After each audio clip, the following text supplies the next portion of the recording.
एक गांव में एक समोसे वाला था जिसका नाम रघु था। रघु अपने स्वादिष्ट समोसों के लिए पूरे गांव में मशहूर था। उसके समोसे इतने अच्छे होते थे कि लोग दूर दूर से उसके पास आते और समोसे खरीदते थे। शुरुआत में रघु बहुत मेहनत करता और ईमानदारी से अपने समोसे बनाता था, लेकिन धीरे धीरे उसके अंदर लालच आ गया।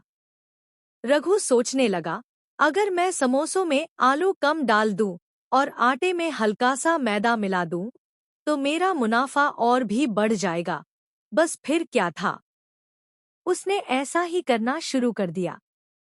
पहले तो लोगों ने ध्यान नहीं दिया, लेकिन कुछ दिनों बाद लोगों को रघु के समोसों का स्वाद अजीब लगने लगा।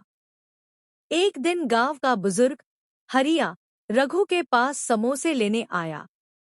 उसने जैसे ही समोसा खाया, वह समझ गया कि रघु कुछ गड़बड़ कर रहा है।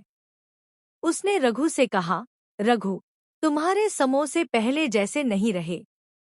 क्या तुमने इनमें कुछ बदलाव किया है? रघु पहले तो झूठ बोलकर बात टालना चाहता था, लेकिन हरिया के बार बार पूछने पर उसने सच उगल दिया। उसने कहा, हाँ, मैंने थोड़ा सा सामान कम कर दिया ताकि मुझे ज्यादा मुनाफा हो सके।